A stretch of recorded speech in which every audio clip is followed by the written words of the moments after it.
ملت ٹائمز میں خوش آمدید۔ پہلگام حملے کو آج 5 دن پورے ہو گئے ہیں۔ پچھلے 5 دنوں میں کیا کچھ ہوا ہے؟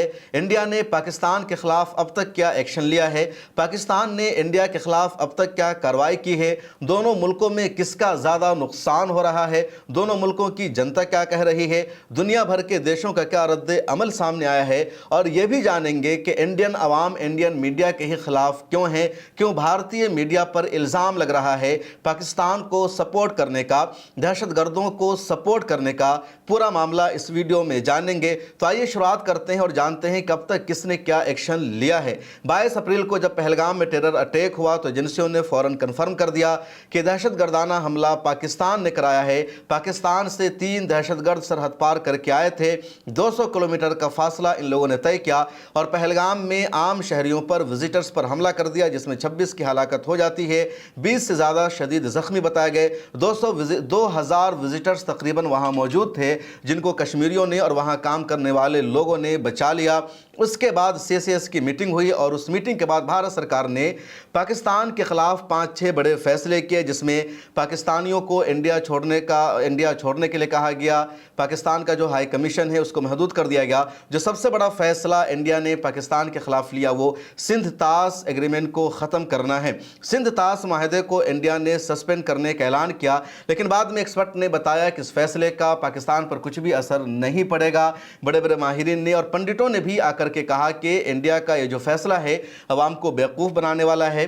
پاکستان کا ذرہ برابر بھی اس سے نقصان نہیں ہوگا۔ جن 3 ندیوں کے پانی کو روکنے کا معاملہ ہے، دریائے جھیلم، چناب اور دریائے سندھ، ان تینوں کے پانیوں کو روکنے کے لیے انڈیا کے پاس فی الحال سسٹم موجود نہیں ہے، اور سسٹم تیار کرنے کے لیے کم از کم 20 سالوں کا وقت چاہیے۔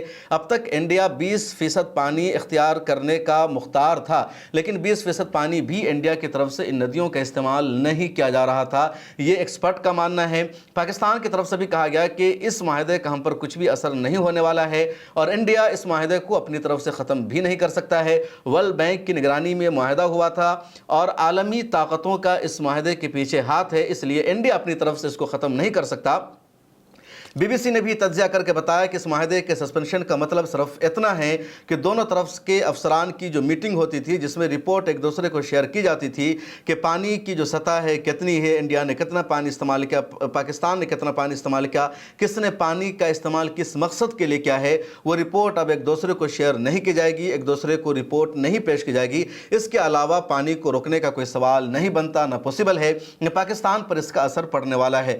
تو یہ BBC نے اور سارے ایکسپرٹ نے صاف کر دیا کہ انڈیا کے اس ایکشن کا پاکستان پر زیادہ اثر پڑنے والا نہیں ہے، اور یہی وجہ ہے کہ پاکستان میں اس پر لوگ میم بنا رہے ہیں۔ دوسری طرف پاکستان نے انڈیا کے خلاف جو جوابی کارروائی کی، تو انڈیا نے جو ایکشن پاکستان کے خلاف لیا تھا، پاکستان نے بھی اسی کو دہرا دیا، جیسے ہائی کمیشن کے عملہ کو بند کرنے کا، انڈیا کے لوگوں کا ویزا رد کرنے کا، یا جو لوگ انڈیا کے پاکستان میں موجود تھے انہیں 48 گھنٹے میں دیش چھوڑنا ہوگا۔ جو ایک نیا ایکشن پاکستان نے انڈیا کے خلاف لیا وہ تھا پاکستان کا اپنے ایئر اسپیس کو بند کر دینے کا۔ پاکستان کا ایئر اسپیس بند کرنے کا مطلب یہ ہے کہ انڈیا میں فلائٹس کا کرایہ بڑھ جائے گا، فلائٹس کا جو ٹائم ہے مڈل ایسٹ یا یورپ پہنچنے کا وہ 1 سے 4 گھنٹہ بڑھ جائے گا، اور انڈیا کی معیشت پر اس کا کہیں نہ کہیں اثر پڑ سکتا ہے۔ کیسے فلائٹ کا روٹ ہوتا ہے اس کو پہلے سمجھیے، اور آپ اپنے اسکرین پر ایک نقشہ دیکھیے۔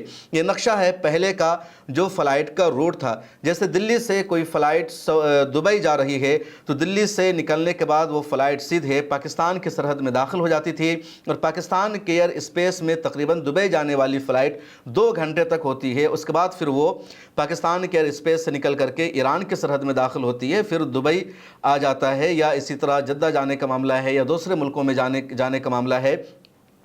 انڈیا سے دبئی کی فلائٹ کا جو ڈیوریشن ہوتا ہے عموماً 4 گھنٹے کا ہوتا ہے، کچھ فلائٹ کا 3 گھنٹے کا، کچھ کا عموماً 3.5 گھنٹے کا ہوتا ہے، جیسے یونائٹڈ عرب امارات جو ایمریٹس ایئر لائنز ہے یا مہنگی فلائٹ ہے، یا کسی فلائٹس عموماً جو عام فلائٹ سے اس کا ڈیوریشن 4 گھنٹے کا ہوتا ہے۔ تو 2 گھنٹے کا جو ٹائم ہے وہ پاکستان کے ایئر اسپیس میں ہی گزرتا ہے۔ 1 گھنٹہ انڈیا میں تقریباً گزر جاتا ہے، 2 گھنٹہ پاکستان میں، اور 1 گھنٹہ پاکستان کے بعد کے علاقوں میں دبئی پہنچنے تک، یہ کل 4 گھنٹے کا ٹائم لگتا ہے۔ اب تازہ نقشہ دیکھیے، یہ جو نقشہ ہے جس میں آپ دیکھیں گے کہ انڈیا کی سرحد سے فلائٹ نکلنے کے بعد سیدھے پاکستان نہیں پہنچے گی، بلکہ دلی سے فلائٹ जयपुर राजस्थान के इलाके में जाएगी, फिर उधर मध्य प्रदेश होते हुए वो फ़्लाइट गुजरात को जाएगी, फिर गुजरात से समंदरों में वो फ़्लाइट जाएगी और समंदर होते हुए फिर ईरान के इलाके में वो फ़्लाइट जाएगी, फिर दुबई पहुंचेगी। तो तकरीबन 45 से 50 मिनट का वक्त बढ़ जाएगा और ईंधन का बहुत ज़्यादा इजाफा हो जाएगा। जो अब रिपोर्ट सामने आई है कि इंडिया का कितना खर्च बढ़ेगा, किराया पर कितना असर पड़ेगा, तो रिपोर्ट के मुताबिक 30 से 40% किराया बढ़ जाएगा। यानी दिल्ली से या मुंबई से गल्फ़ जाने वाली जो फ़्लाइट है, दुबई, जद्दा, रियाज, दोहा, तो यहाँ जाने वाली जो फ़्लाइट है उसका किराया तकरीबन 30% अब बढ़ जाएगा। जैसे अभी दुबई जाने के लिए किसी फ़्लाइट का किराया 15,000 रुपये है और 15,000 जो सस्ती फ़्लाइट है उसका किराया होता है, जैसे इंडिगो का या अरब एयरलाइंस का। तो अब जो आप किराया आपका पड़ेगा वो कम से कम 20,000 पड़ेगा। अगर एमिरेट एयरलाइंस की फ़्लाइट है जो महंगी फ़्लाइट है, लग्जरी फ़्लाइट है, उसका टिकट उमूमन 25,000 का होता है, उससे कम का तो नहीं होता। तो अब अगर लेंगे तो 35,000 तक का उसका टिकट मिलेगा। तो 30% किराया में इजाफा हो जाएगा और जो यूरोप जाने वाली फ़्लाइट है उसके किराए में 40% का इजाफा हो जाएगा। जो रिपोर्ट सामने आई है उसके मुताबिक अगर 4 घंटे में पहले कोई सफ़र तय होता था तो 5 घंटे में होगा, कोई 10 घंटे में होता था तो 13-14 घंटे में हो जाएगा। और सबसे ज़्यादा जो असर पड़ेगा वो दिल्ली, मुंबई और अहमदाबाद से यूरोप के मुल्कों में जाने वाली फ़्लाइट पर, अमेरिका जाने वाली फ़्लाइट पर, मिडिल ईस्ट जाने वाली फ़्लाइट पर, इसके अलावा जो सेंट्रल एशिया है वहाँ जाने वाली प्रवासों पर। समझिए कि दुनिया के ज़्यादातर मुल्कों में जो फ़्लाइट्स जाती है, जो दुनिया के ज़्यादातर मुल्कों में इंडिया के लिए जो फ़्लाइट की सर्विसेज है, तो उनमें से ज़्यादातर का रूट पाकिस्तान होकर ही जाता था। अब इन सब पर असर पड़ेगा। रोज़ाना 200 फ़्लाइट पाकिस्तान के एयर स्पेस का इस्तेमाल करती रही है। अब उन तमाम फ़्लाइट्स ने अपना रूट तब्दील कर दिया है। पाकिस्तान की तरफ से एयर स्पेस को बंद किए जाने के बाद अब भारतीय एयरलाइंस को हर महीना तकरीबन $15 मिलियन यानी 125 करोड़ रुपए का नुकसान होगा। और ये नुकसान क्यों होगा? क्योंकि जो ईंधन है, जो ऑयल इस्तेमाल होता है, उसके खर्च में इजाफा होगा। उसके अलावा जहाज़ कितना तेल खाता है उसको भी समझ लीजिए। उमूमन हम लोग कार इस्तेमाल करते हैं तो हमें कारों में 1 लीटर में 18 किलोमीटर का सफ़र करने को मिल जाता है, बाइक में 60-70 का माइलेज मिल जाता है, मारुति की कार आती है तो उसमें 20 से ऊपर का एवरेज मिल जाता है। यानी 1 लीटर पेट्रोल आपने इस्तेमाल किया तो आप 20 किलोमीटर से ज़्यादा लंबा सफ़र तय कर सकते हैं। जहाज़ में बहुत ज़्यादा पेट्रोल इस्तेमाल होता है, बहुत ज़्यादा खर्च होता है और वो भी आला क्वालिटी का ऑयल होना चाहिए। पर सेकंड जहाज़ 4 लीटर ऑयल खर्च कराता है, यानी 1 सेकंड में जहाज़ में 4 लीटर ऑयल खर्च होता है। और 1 घंटा का अगर हिसाब लगाएंगे तो पर घंटा जहाज़ में 14,400 लीटर पेट्रोल खर्च करता है। और 2 घंटे का आप हिसाब लगा लीजिए कि अगर 1 घंटे में 14,400 लीटर इस्तेमाल हुआ और पाकिस्तान के एयर स्पेस का जो इस्तेमाल है 200 घंटों के लिए रोज़ाना हो रहा था तो 28,08,000 से ज़्यादा पेट्रोल इस्तेमाल होगा जहाज़ों में। एयरलाइंस कंपनियों का बजट क्यों बढ़ जाएगा, नुकसान क्यों होगा, टिकट के किराए में इजाफा क्यों हो जाएगा? उसकी वजह साफ है, क्योंकि जब पाकिस्तान के एयर स्पेस को इस्तेमाल नहीं किया जाएगा तो जो जहाज़ का रूट है वो लंबा हो जाएगा, जहाज़ ज़्यादा टाइम लेगा और ज़्यादा टाइम लेने की वजह से जहाज़ ज़्यादा ऑयल खाएगा और ज़्यादा ऑयल का जो खर्च है वो आवाम पर पड़ेगा। आम शहरी उससे मुतासिर होंगे जो सफ़र करते हैं। जहाज़ सबसे ज़्यादा ऑयल खाता है, पर सेकंड जहाज़ में 4 लीटर पेट्रोल खर्च होता है और जहाज़ में जो पेट्रोल खर्च होता है बहुत महंगा और बहुत आला क्वालिटी वाला आम पेट्रोल जहाज़ में इस्तेमाल नहीं होता, जो बाइक में इस्तेमाल किया जाता है या कारों में इस्तेमाल किया जाता है।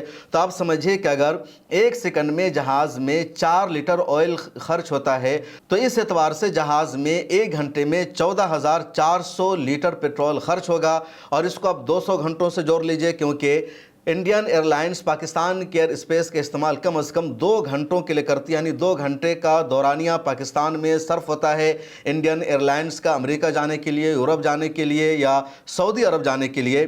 तो 200 घंटों में जो पेट्रोल खर्च होगा वो होगा 28,80,000, यानी 28,80,000 का जो पेट्रोल है वो बढ़ जाएगा। और 28,80,000 पेट्रोल की जो कीमत होगी उसको आप जोड़ लीजिए तो ये करोड़ों में चला जाएगा। इसलिए कहा गया कि $15 मिलियन यानी 125 करोड़ रुपए का खर्च बढ़ जाएगा एयरलाइंस का। और इसकी वजह से जो टिकट है उसमें इजाफा हो जाएगा, उसका खर्च बढ़ जाएगा। इसी वजह से इसको भारत का सबसे ज़्यादा नुकसान बताया जा रहा है। इस पर लगातार तज्ज़िया भी किया जा रहा है। पाकिस्तान पाकिस्तान का अभी तक कुछ नुकसान हुआ या नहीं हुआ, उस हवाले से कुछ तफसील सामने नहीं आई है। अब ज़रा ये जान लेते हैं कि इंडियन मीडिया के ख़िलाफ़ लोग क्यों नाराज़ हैं, इंडियन मीडिया से गुस्सा क्यों है। दरअसल इंडिया ने पाकिस्तान के ख़िलाफ़ मुकम्मल तौर पर नाकाबंदी कर दी है। इंडिया के हाई कमीशन को एक तरह से महदूद कर दिया गया। तमाम पाकिस्तानियों को 48 घंटे में देश छोड़ने का आदेश दे दिया गया। पाकिस्तानी ड्रामों और फिल्मों को इंडिया में बैन कर दिया गया। पाकिस्तानी एक्टर फवाद खान की इंडिया में एक फिल्म रिलीज होने वाली थी जिसका नाम है अबीर गुलाल, उस फिल्म की रिलीज को भी रोक दिया गया। सब लोगों ने इस फैसले का खैर मकदम किया, तारीफ की और कहा पाकिस्तान का कुछ भी इंडिया में नहीं आना चाहिए। अब सवाल यह है कि टीवी चैनलों पर पाकिस्तान के तज्जिया निगारों को, पाकिस्तान के सहाफ़ियों को क्यों बुलाया जा रहा है, क्यों उनको टीवी चैनलों का स्पेस दिया जा रहा है। टीवी चैनलों पर आकर ये लोग अपना नज़रिया थोप रहे हैं, अपनी बात कर रहे हैं और इंडिया का मजाक उड़ा रहे हैं, इंडिया के वज़ीर आज़म के बारे में कुछ भी बोल जा रहे हैं और देश की जो आवाम है वो परेशान हो रही है। और इस पर लोग अब सवाल उठाने लगे हैं कि जब पाकिस्तान का सब कुछ बैन हो चुका है तो फिर टीवी चैनलों पर पाकिस्तानी सहाफ़ियों को, पाकिस्तानी तज्जिया निगारों को लाने की ज़रूरत क्या है। ऐसा तो है नहीं कि टीवी चैनलों पर वो आते हैं और वो इंडिया की बात मान लेते हैं या वो अपनी ही सरकार को दहशतगर्द कहते हैं, बल्कि उल्टे वो इंडिया की हुकूमत को दहशतगर्द कह के चले जाते हैं। वो इंडिया का अपमान करने लगते हैं, इंडिया के बारे में कुछ भी बोल जाते हैं और ये पूरी बातें अवाम तक पहुँचती है और इसीलिए अवाम में बेचैनी है, अवाम में परेशानी है कि आखिर पाकिस्तानी तज्जिया निगारों को यहाँ बुलाने की ज़रूरत क्या है।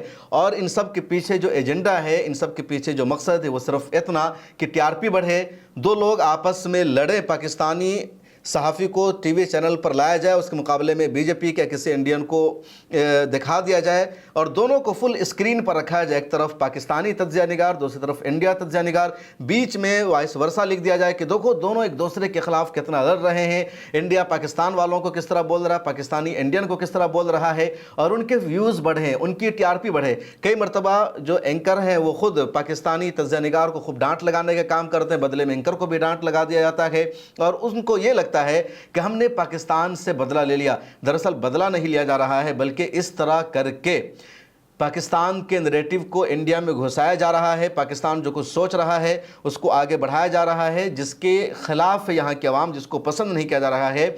सुप्रिया श्रीनेट ने भी इसकी मजम्मत की और सवाल पूछा कि आखिर टीवी चैनलों पर क्यों पाकिस्तानियों को स्पेस दिया जा रहा है। आप सुनिए सुप्रिया को।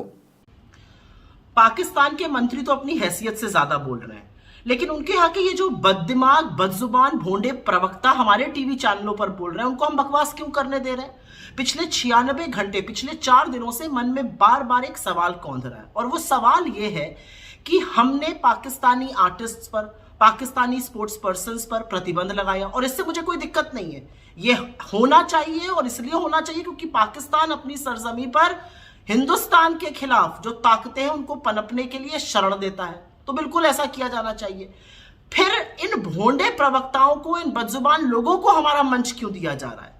टीवी चैनल वाले तो इनको बुला लेते हैं, मुर्गा मंडी लगती है, खूब चीखा चिल्ली मचती है, उनको टीआरपी बटोरने का मौका मिलता है, लेकिन सरकार आंखें क्यों मूंद लेती है। क्योंकि असलियत यह है कि जब हम इनको बुलाते हैं और 30 सेकंड के लिए ही सही अगर हम इनको इस देश के खिलाफ बोलने का मौका देते हैं तो यह देश प्रेम नहीं है, यह देशद्रोह है। और इसीलिए मेरी सरकार से मांग है कि हम इनको अपना कोई भी मंच नहीं दे सकते और सरकार तुरंत सख्त निर्देश इशू करे तमाम टीवी चैनल्स को और ये निर्देश दे कि पाकिस्तान का कोई भी प्रवक्ता, पाकिस्तान का कोई भी व्यक्ति हमारे किसी टीवी चैनल पर नहीं आएगा, हम उनको मंच नहीं देंगे। मेरा नोएडा के तमाम मीडियागढ़ से भी बहुत बड़ी अपील है। आप अपने आप को देश प्रेमी कहते हैं, बाकी सबको देश प्रेम का सर्टिफिकेट बांटते हैं, थोड़ा देश प्रेम दिखाइए यहां पर और पाकिस्तानियों को अपना मंच देना बंद कीजिए। आइए अब ये भी जान लेते हैं कि पहलगाम टेरर अटैक पर दुनिया भर का क्या रद्द-ए-अमल आया है, मुस्लिम मुल्कों ने क्या कुछ कहा है, क्या पाकिस्तान के खिलाफ कहा गया है या सिर्फ इंडिया से यकजहती का इजहार किया गया है। तो यूनाइटेड नेशन के जनरल सेक्रेटरी एंटोनियो गुटेरेस का बयान पहले ही दिन सामने आ गया था और उसमें उन्होंने इस हमला की मजम्मत की थी और कहा था टेररिज्म को किसी भी सूरत में कबूल नहीं किया जा सकता है। अमेरिकी सदर ट्रंप ने भी इंडिया के साथ यकजहती का इजहार किया और कहा दहशतगर्दी के खिलाफ हम भारत के साथ खड़े हैं। इंग्लैंड का भी स्टेटमेंट सामने आता है इंडिया की हिमायत में और इंग्लैंड ने भी कहा कि हम इंडिया के साथ खड़े हैं, दहशतगर्दी को बर्दाश्त नहीं किया जाएगा। फ्रांस का इसी तरह का बयान सामने आया। चीन ने भी इंडिया से हमदर्दी का इजहार किया, रूस ने भी इंडिया से हमदर्दी का इजहार किया। सऊदी अरब, मुत्तहिदा अरब अमारात, यहाँ तक कि अफगानिस्तान की तालिबान हुकूमत ने भी इस दहशतगर्दाना हमले की मजम्मत मजम्मत की और इंडिया का साथ देने का वादा किया। ईरान ने भी इस हमले की मजम्मत की और साथ ही ईरान ने भी पेशकश कर दी कि ईरान सालसी कराने के लिए तैयार है। इंडिया और पाकिस्तान के दरमियान में तो तकरीबन तमाम मुस्लिम मुल्कों ने, दुनिया भर ने इंडिया का साथ दिया है, इस हमले की मजम्मत की है और उन सब लोगों ने इंडिया को हर तरह से सपोर्ट करने की यकीन दहानी कराई है। अब बहस इस बात पर हो रही है, सवाल पूछा जा रहा है कि इंडिया का पाकिस्तान के खिलाफ एक्शन क्या होगा, किस तरह की इंडिया कार्रवाई करेगा। क्या इंडिया की तरफ से जो डिप्लोमेटिक कार्रवाई की जा चुकी है वो काफ़ी है, इसके अलावा भी कुछ कार्रवाई की जाएगी? फिलहाल अभी तक तो मज़ीद कोई कार्रवाई सामने नज़र नहीं आई है। अब देखना यह है कि आइंदा दिनों में क्या कुछ होता है।